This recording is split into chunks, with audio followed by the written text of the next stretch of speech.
Here's the president. Thank you. Thank you, everybody. Thank you.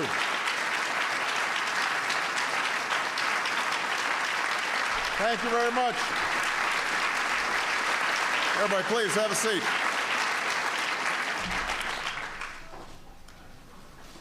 Good morning, everybody. Of the many responsibilities accorded to a president by our Constitution, few are more weighty or consequential than that of appointing a Supreme Court justice, particularly one to succeed a giant in the law like Justice John Paul Stevens. For nearly 35 years, Justice Stevens has stood as an impartial guardian of the law, faithfully applying the core values of our founding to the cases and controversies of our time. He's done so with restraint and respect for precedent, understanding that a judge's job is to interpret, not make law, but also with fidelity to the constitutional ideal of equal justice for all. He's brought to each case not just mastery of the letter of the law, but a keen understanding of its impact on people's lives. And he has emerged as a consistent voice of reason, helping his colleagues find common ground on some of the most controversial and contentious issues the court has ever faced.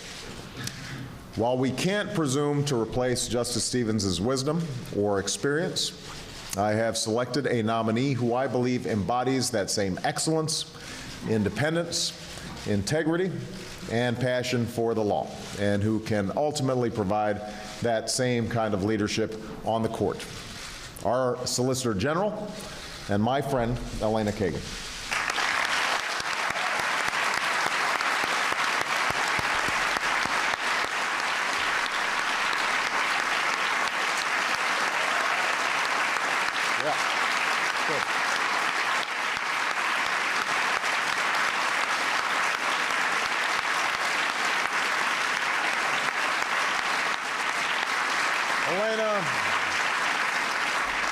Elena is widely regarded as one of the nation's foremost legal minds.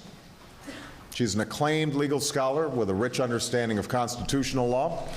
She's a former White House aide with a lifelong commitment to public service and a firm grasp of the nexus and boundaries between our three branches of government. She's a trailblazing leader, the first woman to serve as dean of Harvard Law School, and one of the most successful and beloved deans in its history. And she is a superb Solicitor General, our nation's chief lawyer, representing the American people's interests before the Supreme Court. The first woman in that position as well. And she has won accolades from observers across the ideological spectrum for her well-reasoned arguments and commanding presence. But Elena is respected and admired not just for her intellect and record of achievement, but also for her temperament, her openness to a broad array of viewpoints, her habit, to borrow a phrase from Justice Stevens, of understanding before disagreeing, her fair-mindedness and skill as a consensus builder. These traits were particularly evident during her tenure as dean, at a time when many believed that Harvard faculty had gotten a little one-sided in its viewpoint. She sought to recruit prominent conservative scholars and spur a healthy debate on campus.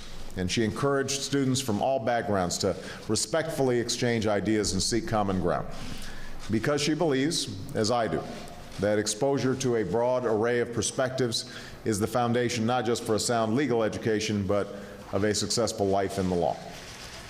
And this appreciation for diverse views may also come in handy as a diehard Mets fan, serving alongside her new colleague, to-be Yankees fan Justice Sotomayor, who I believe has ordered a pinstripe robe for the occasion. But while Elena had a brilliant career in academia, her passion for the law is anything but academic. She's often referred to Supreme Court Justice Thurgood Marshall, for whom she clerked, as her hero. I understand that he reciprocated by calling her Shorty. Nonetheless, she credits him with reminding her that, as she put it, behind law there are stories. stories of people's lives as shaped by the law, stories of people's lives as might be changed by the law. That understanding of law, not as an intellectual exercise or words on a page, but as it affects the lives of ordinary people, has animated every step of Elena's career, including her service as Solicitor General today. During her time in this office, she's repeatedly defended the rights of shareholders and ordinary citizens against unscrupulous corporations. Last year, in the Citizens United case, she defended bipartisan campaign finance reform against special interests seeking to spend unlimited money to influence our elections. Despite long odds of success, with most legal analysts believing the government was unlikely to prevail in this case, Elena still chose it as her very first case to argue before the court. I think that says a great deal, not just about Elena's tenacity, but about her commitment to serving the American people. I think it says a great deal about her commitment to protect our fundamental rights, because in a democracy, powerful interests must not be allowed to drown out the voices of ordinary citizens. And I think it says a great deal about the path that Elena has chosen. Someone as gifted as Elena could easily have settled into a comfortable life in a corporate law practice. Instead, she chose a life of service.